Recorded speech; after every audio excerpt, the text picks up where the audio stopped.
हाय दोस्तों, मैं आशीष यादव शिव दुर्गे coaching campus में आपका हार्दिक स्वागत है। आज मैं फिर से आपके लिए स्टैटिक जीके का महत्वपूर्ण 25 क्वेश्चन लेकर आया हूं।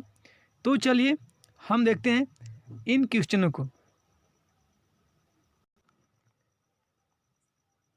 पहला क्वेश्चन है कि मानव विकास सूचकांक किसके द्वारा जारी किया जाता है।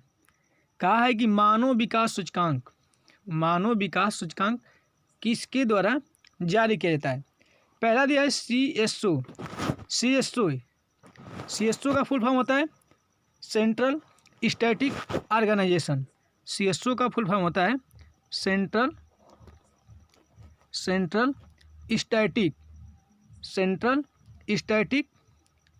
Static organisation. दूसरा दिया UNDP, इसका फुल फॉर्म होता है यूनाइटेड नेशन डेवलपमेंट प्रोग्राम होता है। इसके बाद दिया है सेबी, तो सेबी का फुल फॉर्म होता है secretary exchange board of India. तो कहा है कि मानव विकास सूचकांक इनमें से किसके द्वारा जारी किया जाता है। तो इनमें से UNDP मानव विकास सूचकांक UNDP के द्वारा जारी किया जाता है।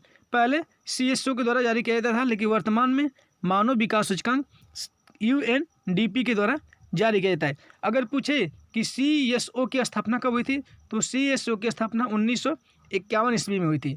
अगर पूछे कि CSO का मुख्यालय कहाँ है, तो CSO का मुख्यालय हो जाएगा नई दिल्ली। CSO का मुख्यालय कहाँ था, दिल्ली या नई दिल्ली। इसके बाद दिया है सेबी। अगर पूछे कि सेबी की स्थापना कब हुई, सेबी की स्थापना 1988 ईस्वी में, सेबी की स्थापना 1988 ईस्वी में हुई थी। लेकिन पूछे कि सेबी को वैधानिक मान्यता कब प्रदान की गई, तो सेबी को 1992 में, यानी कि 4 साल बाद 1992 में सेबी को वैधानिक मान्यता प्रदान की गई थी। 1992 में प्रदान की गई थी। और सेबी की स्थापना फेरवानी समिति की सिफारिश पर की गई। अगर पूछे कि सेबी की स्थापना किस समिति की सिफारिश पर की गई थी, तो फेरवानी समिति की सिफारिश पर सेबी की स्थापना की गई थी। अब हम चलते हैं दूसरे क्वेश्चन पर। तो इसका आंसर हो जाएगा मानव विकास सूचकांक किसके द्वारा जारी किया जाता है, तो UNDP के द्वारा जारी किया जाता है। अब चलते हैं दूसरे क्वेश्चन पर। दूसरा क्वेश्चन क्या है कि हाथी पांव का कारक क्या है। दिया इसमें हाथी पांव, इसे आमतौर पर फाइलेरिया बोला जाता है। फाइलेरिया रोग में मनुष्य का पांव हाथी की पांव जैसा मोटा या गद्दीदार होने लगता है। तो कहा कि हाथी पांव का कारक क्या है। पहला दिया है पीन कृमि, दूसरा दिया है गोल कृमि, तीसरा दिया है फीता कृमि और चौथा दिया है सूत्राप कृमि। तो हाथी पांव का मूल कारण जिसके द्वारा मनुष्यों का पांव हाथी की नुमा हो जाता है, वो है सूत्राप कृमि। कौन सा हो जाएगा, सूत्राप कृमि। और ये है इसका आंसर हो जाएगा सूत्राप कृमि। तो हाथी पांव का मूल कारक है सूत्राप कृमि। तीसरा नंबर क्वेश्चन है कि निम्न में से कौन सुमेलित नहीं है। ये कुछ दिया है खेल की शब्दावली और कुछ दिया है खेल, तो हमें सुमेलित करना है कि कौन सा इसमें सुमेलित नहीं है। तो पहला दिया है जंप वाल। तो ये जंप वाल में ये बास्केटबॉल से क्या संबंधित है, जंप वाल संबंधित है बास्केटबॉल से। इसके बाद दिया बटरफ्लाई, तो बटरफ्लाई का संबंध भी है तैराकी से। सी दिया है पिचर, तो पिचर का संबंध होता है बेसबॉल से। और डी दिया है चाइनामैन, तो चाइनामैन का संबंध फुटबॉल से नहीं है, चाइनामैन का संबंध है क्रिकेट से। चाइनामैन का संबंध किससे है, क्रिकेट से। चाइनामैन का संबंध क्रिकेट से। अगर ये पूछे कि चाइनामैन के नाम से किसे जाना जाता है, चाइनामैन किसे कहा जाता है, तो चाइनामैन कुलदीप यादव कहा जाता है। किसे, कुलदीप यादव को चाइनामैन कहा जाता है। अगर ये पूछे कि दुनिया में पहली बार क्रिकेट कब खेला गया था, तो 1760 के दशक में इंग्लैंड में पहली बार क्रिकेट खेला गया था। अगर पूछे कि क्रिकेट का मक्का किसे कहा जाता है, तो इंग्लैंड में एक मैदान है लार्डस, इंग्लैंड में मैदान है लार्डस। और लार्डस मैदान को क्रिकेट का मक्का कहा जाता है। लार्डस मैदान को क्रिकेट का मक्का कहा जाता है। अगर ये पूछे कि क्रिकेट की उत्पत्ति किस देश से हुई थी, तो क्रिकेट की उत्पत्ति भी इंग्लैंड देश से हुई थी। क्रिकेट की उत्पत्ति भी इंग्लैंड देश से हुई थी। अगर ये पूछे कि इंग्लैंड किस नदी के तट पर है, तो इंग्लैंड है टेम्स नदी के तट पर। टेम्स नदी के तट पर कहेंगे थेम्स दिया होता है, थेम्स या टेम्स नदी के तट पर। तो अब हम चलते हैं चौथे क्वेश्चन पर। चलिए अब चौथा क्वेश्चन क्या है, कहा है कि निम्न में से कौन सुमेलित नहीं है। दिया है कुछ खेल दिया है और में दिया है खिलाड़ियों की संख्या। तो कहा है कि निम्न में से कौन सुमेलित नहीं है। पहला दिया है हॉकी और फुटबॉल, इसमें दिया है 11। तो ये तो सही है कि हॉकी, फुटबॉल और क्रिकेट भी शामिल कर लेते हैं इसमें। हॉकी, फुटबॉल और क्रिकेट में 11 खिलाड़ी होते हैं। इसके बाद बी दिया इसमें वाटर पोलो, और इसमें दिया है 7। तो वाटर पोलो में भी 7 खिलाड़ी होते हैं। लेकिन पूछ दे पोलो, तो पोलो में कितने खिलाड़ी होंगे, पोलो में 4 खिलाड़ी होंगे। इसके बाद दिया है बास्केटबॉल, तो बास्केटबॉल में भी 5 खिलाड़ी होते हैं। इसके बाद दिया है बेसबॉल, तो बेसबॉल में 7 खिलाड़ी नहीं होते हैं। बेसबॉल और खो खो में 9 खिलाड़ी होते हैं।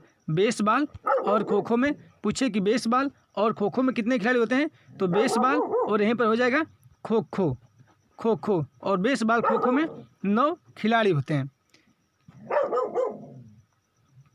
पांचवा क्वेश्चन दिया है कि लाकजा किस रोग की अंतिम अवस्था है। लाकजा कहीं से लार दिया होता है, यानी कि लार या लाकजा किस रोग की अंतिम अवस्था है। तो पहला इसमें ऑप्शन दिया है टिटनेस, बी दिया है एड्स, सी दिया है पीलिया और डी दिया है मलेरिया। तो लाकजा किस रोग की अंतिम अवस्था है, तो जब हमें टेटनस हो जाता है, जब होता है हमें टिटनेस, तो हमारे मुंह से अंतिम अवस्था होती है जब, तो हमारे मुंह से लार निकलती है, लार निकलती है, तो इसे कहा जाता है लाकजा। अगर पूछे कि लाकजा किस रोग की अंतिम अवस्था है, तो हो जाएगा टिटनेस की। किसका हो जाएगा, टिटनेस की। अगर ये पूछे कि टिटनेस किसके कारण होता है, जीवाणु के या बैक्टीरिया के, जीवाणु बैक्टीरिया या वायरस या प्रोटोजोआ या कवक के कारण, तो इसका ट्रिक है कि पंडित का टीका छगोसी नींव है। इसका ट्रिक है पंडित का टीका छगोसी नींव है, छगोसी नींव है। तो पस हो जाएगा प्लेग, डी से डिप्थीरिया, टस हो जाएगा टाइफाइड, कास हो जाएगा काली खांसी, टीस हो जाएगा टिटनेस, तो हो जाएगा जीवाणु। इसके बाद काला ज्वर है, इसके बाद छह से छह टीबी हो जाएगा, गो से गोनोरियाई हो जाएगा, सी से हो जाएगा सिफिलिस और न्यूमोनिया से हो जाएगा न्यूमोनिया और हैज हो जाएगा हैजा। यानी कि ये जितने रोग हैं ये सब जीवाणु के द्वारा होते हैं। तो लाकजा किस रोग की अंतिम अवस्था है, तो हो जाएगा इसमें टिटनेस की। छठे नंबर का क्वेश्चन दिया है कि अखिल भारतीय किसान सभा के प्रथम सत्र में अध्यक्षता किसके द्वारा की गई या किसने की थी। अखिल भारतीय किसान सभा के प्रथम सत्र में अध्यक्षता किसने किया था। आइए तो इससे पहले हम जान लेते हैं कि विश्व के पहले कृषक या पहले किसान कौन थे। तो पहला कृषक वामदेव को कहा जाता है, वामदेव को पहला कृषक कहा जाता है। और जो ऋग्वेद का चौथा मंडल था वो कृषि को समर्पित था। ऋग्वेद का चौथा मंडल कृषि को समर्पित था और ऋग्वेद के चौथे मंडल का रचयिता है वामदेव, और वामदेव को प्रथम कृषक भी कहा जाता है। तो दिया है लाला लाजपत राय, बी दिया है स्वामी सहजानंद, सी दिया है महात्मा गांधी और डी दिया है पंडित जवाहरलाल नेहरू। तो अखिल भारतीय किसान सभा के प्रथम सत्र की अध्यक्षता स्वामी सहजानंद के द्वारा किया गया था, स्वामी सहजानंद। तो इसका ऑप्शन हो जाएगा स्वामी सहजानंद। अब चलते हैं हम 7वें प्रश्न पर। 7वां क्वेश्चन दिया है कि भारत में बेरोजगारी का स्वरूप है। भारत में बेरोजगारी का स्वरूप है। तो पहले तो हम देखते हैं बेरोजगारी किसे कहेंगे। बेरोजगारी जब कोई व्यक्ति अपनी कार्य या शारीरिक क्षमता के अनुसार या अपनी कार्य कुशलता के अनुसार कार्य पाना चाहता है या कार्य करना चाहते हैं और उसके कार्य क्षमता के अनुसार उसे कार्य उपलब्ध न हो तो उसे बेरोजगार कहा जाता है। और बेरोजगार की इस स्थिति को हम बेरोजगारी कहते हैं। बेरोजगार की इस स्थिति को हम कहेंगे बेरोजगारी। तो दिया है कि भारत में बेरोजगारी का स्वरूप कैसा है। पहला दिया है केवल मौसमी, बी दिया है केवल प्रच्छन्न, सी दिया है संरचनात्मक और डी दिया है ए और बी दोनों। तो भारत में केवल मौसमी भी नहीं है, केवल संरचनात्मक भी नहीं है और केवल प्रच्छन्न भी नहीं। ए प्रच्छन्न है, ए है प्रच्छन्न। तो इसमें ऑप्शन हो जाएगा डी, ए और बी दोनों है। केवल मौसमी भी बेरोजगारी का स्वरूप है। और इसके बाद दिया है संरचनात्मक, इसके बाद केवल प्रच्छन्न। तो संरचनात्मक भी होगा लेकिन दिया इसमें नहीं, तो हो जाएगा डी, ए और बी दोनों इसमें ऑप्शन सही हो जाएगा।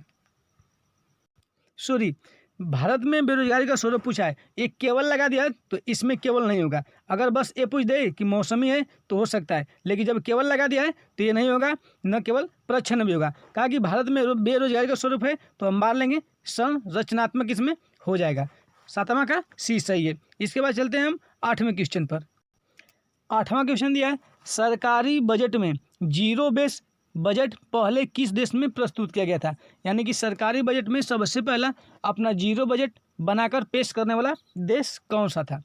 पहला दिया है यूएसए, दूसरा दिया है यूके, सी दिया है फ्रांस और डी दिया है स्वीडन। तो सरकारी बजट में पहली बार जीरो बेस बजट जारी करने वाला पहला देश था अमेरिका था, यूएसए। इसे कहते हैं यूनाइटेड स्टेट ऑफ अमेरिका। अगर पूछे कि अमेरिका स्वतंत्र कब हुआ तो 4 जुलाई 1776 को अमेरिका को स्वतंत्रता मिली। इसके बाद पूछे कि स्वतंत्र अमेरिका के पहले राष्ट्रपति कौन थे। स्वतंत्र अमेरिका के पहले राष्ट्रपति थे जॉर्ज वाशिंगटन। कौन थे? जॉर्ज वाशिंगटन थे। अगर ये पूछे कि पहले उपराष्ट्रपति कौन थे तो जॉन एडम्स थे। कौन थे? जॉन एडम्स थे।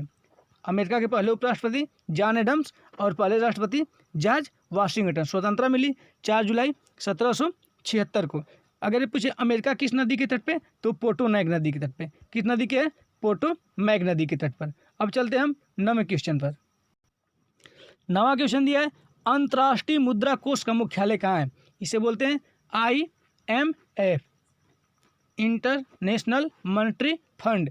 यानी कहा कि अंतर्राष्ट्रीय मुद्रा कोष का मुख्यालय कहाँ है। इंटरनेशनल ये मॉनेटरी फंड है, स्थापना 1945 के तहत की गई, 1945 में की गई थी। ऑप्शन दिया है कि अंतर्राष्ट्रीय मुद्रा कोष का मुख्यालय कहाँ है। पहला दिया है न्यूयॉर्क, बी दिया है लंदन, सी दिया है वाशिंगटन DC और डी दिया है जिनेवा। तो अंतर्राष्ट्रीय मुद्रा कोष का मुख्यालय वाशिंगटन DC में। अंतर्राष्ट्रीय मुद्रा कोष का मुख्यालय वाशिंगटन DC में। 10 नंबर क्वेश्चन दिया है कि भांग पैदा करने के लिए किसकी जरूरत होती है। जो भांग होता है, भांग पैदा करने के लिए किसकी जरूरत होती है। तो पहला दिया है उत्पादन की, पहला दिया है उत्पादन की, आय की, दाम की और आयात की। तो देखिए हमें भांग पैदा करने के लिए सबसे पहले हमें चाहिए पैसा। तो इसमें दिया है उत्पादन, आय, दाम और आयात की। तो हो जाएगा दाम की, यानी कि हमें पैसे की आवश्यकता होती है भांग पैदा करने के लिए। 11 नंबर क्वेश्चन दिया है कि विश्व व्यापार, ये थोड़ा सा मिस्टेक हो गया, विश्व व्यापार ये हो जाएगा संघ में। विश्व व्यापार संघ में महान हो जाएगा, ये है महान मंदी। विश्व व्यापार संघ में महान मंदी कब आई थी। ये विश्व व्यापार संघ में ये महान मंदी है किस वर्ष आई थी, महान मंदी कब आई थी। पहला दिया 1936 से 39, 1928 से 34, 1930 से 1935 और डी दिया 1929 से 1932। तो विश्व व्यापार संगठन में सबसे महान मंदी 1929 से 1932 के मध्य आई थी। यहाँ लिख लेंगे हम महान मंदी, यानी कि उस समय घाटा हुआ था, महान मंदी। 12 नंबर क्वेश्चन दिया है कि ल्यूकेमिया या रक्त कैंसर का लक्षण निम्न में से किसमें असामान्य वृद्धि करता है। किसमें जल्दी से, इसका कहने का मतलब किसमें जल्दी से वृद्धि नहीं कर पाता है। पहले दिया है लाल रक्त कणिकाएं कोशिकाएं, बी दिया है श्वेत रक्त कोशिकाएं, सी दिया है वशिष्ठ काणु और डी दिया है रक्त प्लाज्मा में। तो ये करती हैं श्वेत रक्त कणिकाएं में, इनका जो होता है लक्षण निम्न या धीरे धीरे वृद्धि कर पाती हैं और उसमें जाकर नष्ट हो जाती हैं। तो हो जाएगा ऑप्शन बी। तो हो जाएगा इसमें बी, श्वेत रक्त कणिका WBC में ये असामान्य वृद्धि करते हैं। अब चलते हैं हम लोग 13वें क्वेश्चन पर। कहा है कि किस ऊतक के, यहाँ है ऊतक, किस ऊतक के, ये है नख है, खूर है, इसके बाद सींग है, इसके बाद है सींग। किस ऊतक के नख, खूर और सींग बने होते हैं। नख पशुओं का है, नाखून, खूर होता है और सींग किस ऊतक के बने होते हैं। पहला दिया है क्यूटेइड के, काइटिन के, कीरेटिन के और ट्यूनिसिन के। तो ये बने होते हैं कीरेटिन के। ऑप्शन हो जाएगा सी, बने हैं कीरेटिन के बने होते हैं। नख, खुर और सींग कीरेटिन के बने होते हैं। 14 नंबर क्वेश्चन दिया है कि खाने के सोडे का रासायनिक नाम क्या है। खाने के सोडे का रासायनिक नाम क्या है। पहला दिया है सोडियम कार्बोनेट। सोडियम कार्बोनेट ये तो है धोने का सोडा। सोडियम कार्बोनेट को हम धोने का सोडा के नाम से जानते हैं। बी दिया है सोडियम बाइकार्बोनेट। सी दिया है सोडियम नाइट्रेट और डी दिया है सोडियम क्लोराइड। तो खाने के सोडे का नाम है, खाने के सोडे का रासायनिक नाम है सोडियम क्लोराइड। क्या है? Sodium chloride. सॉरी, ये कहा है कि खाने के सोडे का रासायनिक नाम पूछा है। हम बता दें आप लोग को, ये नमक का रासायनिक सूत्र NaCl होता है जो सोडियम क्लोराइड होता है। तो इसमें हो जाएगा खाने के सोडे का रासायनिक नाम पूछा है तो हो जाएगा सोडियम बाइकार्बोनेट। और धोने का सोडा का रासायनिक नाम पूछे तो सोडियम कार्बोनेट। धोने के सोडे का रासायनिक नाम है सोडियम कार्बोनेट। खाने के सोडे का रासायनिक नाम है सोडियम बाइकार्बोनेट। और जो नमक होता है, नमक का रासायनिक नाम है NaCl होता है, उसे कहते हैं हम सोडियम क्लोराइड। और जो सोडियम क्लोराइड होता है, ये पूछता है कि सोडियम क्लोराइड सर्वाधिक मात्रा में किनके जल में पाया जाता है, नदियों के जल में या नहरों के जल में। पूछे नदियों के जल में या नहरों के जल में, तो देखिए नदियों के जल में सोडियम क्लोराइड की मात्रा अधिक पाई जाती है। सोडियम क्लोराइड की मात्रा नदियों के जल में तथा नहरों के जल में पाई जाती है कैल्शियम क्लोराइड की मात्रा। कैल्शियम क्लोराइड की मात्रा नहरों के जल में सर्वाधिक मात्रा में पाई जाती है और नदियों के जल में सोडियम क्लोराइड की मात्रा पाई जाती है। तो खाने के सोडे का रासायनिक नाम हो जाएगा सोडियम बाइकार्बोनेट। अब चलते हैं हम 15वें क्वेश्चन पर। 15 नंबर का क्वेश्चन दिया है कि LPG का मुख्य घटक क्या है। LPG का फुल फॉर्म होता है लिक्विड पेट्रोलियम गैस। कहा कि LPG का मुख्य घटक क्या है। पहला दिया है मीथेन, बी दिया है प्रोपेन, सी दिया है मीथेन, सी भी मीथेन दे दिया है गलती से, और डी दिया है ब्यूटेन। तो LPG में मुख्य रूप से ब्यूटेन पाया जाता है। अब चलते हैं, एक सवाल पूछता है कि LPG के सिलेंडर में जब गैस का रिसाव होता है, LPG के सिलेंडरों से जब गैस का रिसाव होता है तो किसके कारण गैस के सिलेंडरों से एक विशेष गंध आती है और हम जान जाते हैं कि नहीं LPG के सिलेंडर का रिसाव होता है। तो होता है एथिल मर्केप्टान। वो रिसाव होता है एथिल मर्केप्टान, उसमें हम मिला देते हैं एथिल मर्केप्टान मिला देते हैं ताकि गैस रिसाव करे तो ये गंध हमें आनी शुरू हो जाएगी और हम समझ जाएंगे कि नहीं कि गैस कहीं से लीक हो रहा है या कहीं से उसमें से रिसाव हो रहा है। तो होता है एथिल मर्केप्टान। लेकिन LPG का मुख्य घटक पूछे तो हम मार लेंगे ब्यूटेन। 16 नंबर क्वेश्चन दिया है कि द्रव चालित ब्रेक किस के सिद्धांत पर कार्य करते हैं। पहला दिया है पास्कल के सिद्धांत पर, बी दिया है थॉमसन के सिद्धांत पे, सी दिया है न्यूटन के सिद्धांत पे और डी दिया है बर्नौली के सिद्धांत पे। तो जो द्रव चालित ब्रेक होते हैं सभी ब्रेक पास्कल के सिद्धांत पर कार्य करते हैं। तो हो जाएगा इसमें ऑप्शन ए हो जाएगा पास्कल के सिद्धांत पर। चलिए 17 नंबर का क्वेश्चन दिया है कि निम्नलिखित में से कौन सा सुमेलित नहीं है। कहा कि निम्नलिखित में से कौन सा सुमेलित नहीं है। कुछ शहर दिए हैं और शहर किस नदी के किनारे बसे हैं यह दिया है। तो पहला दिया है पेरिस। तो हमको पता है, आप लोग को पता होना चाहिए कि पेरिस सीन नदी के तट पर है। वाशिंगटन पूछा है तो वाशिंगटन भी पोटोमैक नदी के तट पर है।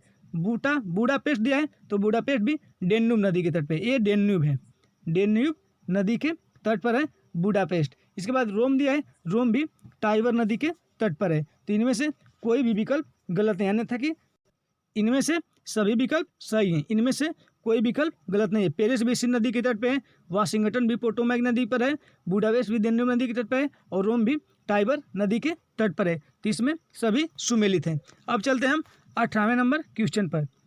18 नंबर क्वेश्चन दिया है कि कोंकण रेलवे किसको किससे जोड़ती है।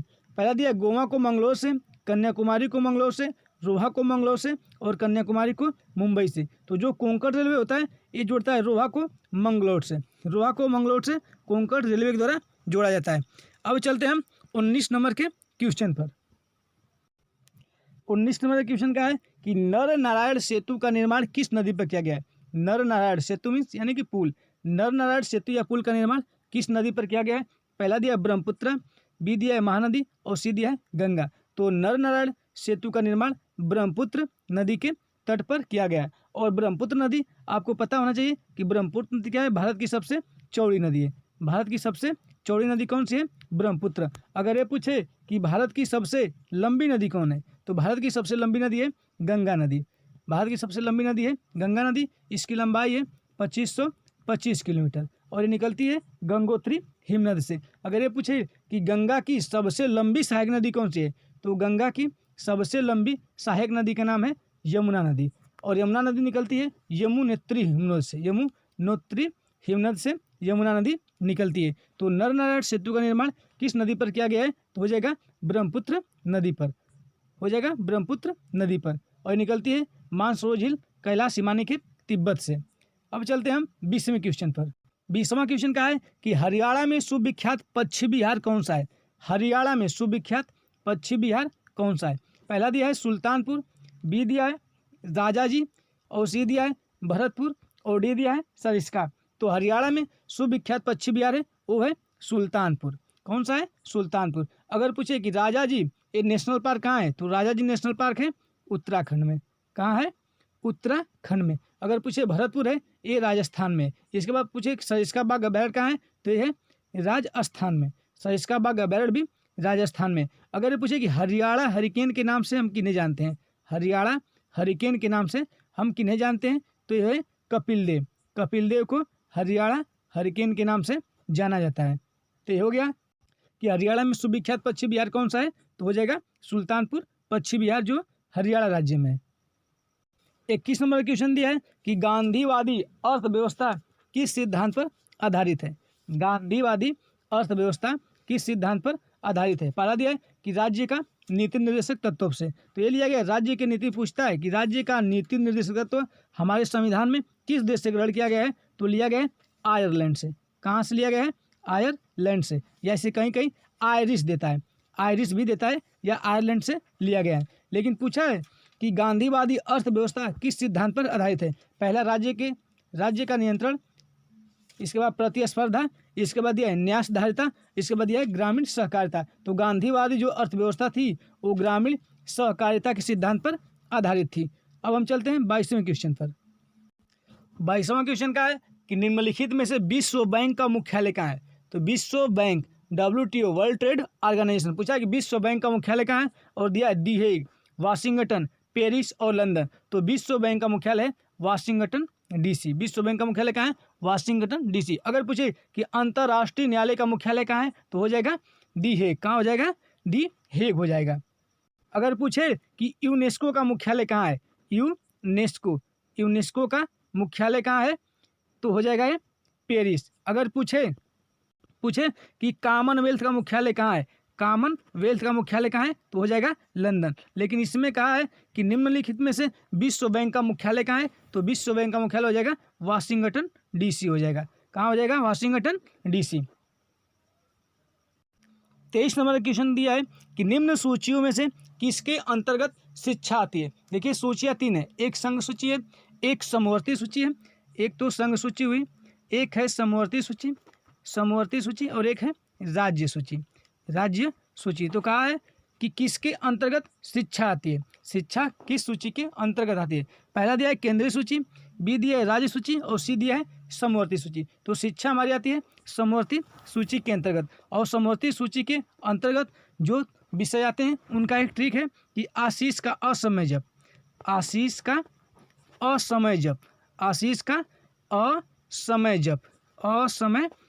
एक ट्रिक है कि आशीष का असमय जप हो जाएगा। आर्थिक सामाजिक योजना, कारखाना हो जाएगा, इसके बाद जनसंख्या हो जाएगा और परिवार नियोजन हो जाएगा।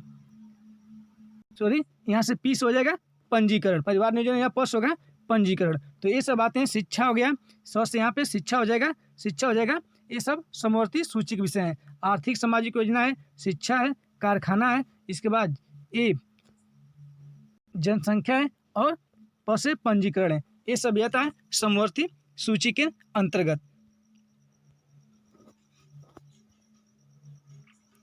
24 नंबर क्वेश्चन का है कि गति प्रेरक निम्न में से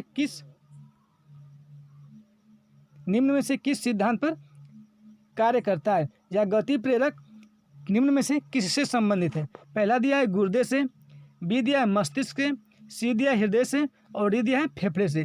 तो जो गति प्रेरक सिद्धांत होता है वो संबंधित होता है हृदय से। किससे संबंधित है? हृदय से। अगला क्वेश्चन है 25 नंबर का,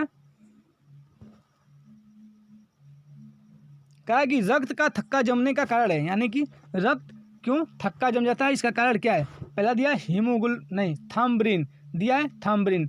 इसके बाद बी दिया है हीमोग्लोबिन, सी दिया है पेक्टिन और डी दिया है उपरोक्त सभी। तो रक्त के थक्के जमने का मुख्य कारण होता है प्रोथाम्बरिन या थाम्बरिन।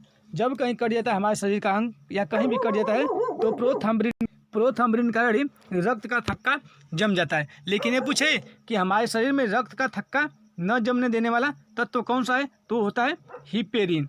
वो कौन सा होता है? हिपेरिन। इसी के कारण हमारे शरीर के अंदर रक्त का थक्का नहीं जमता है।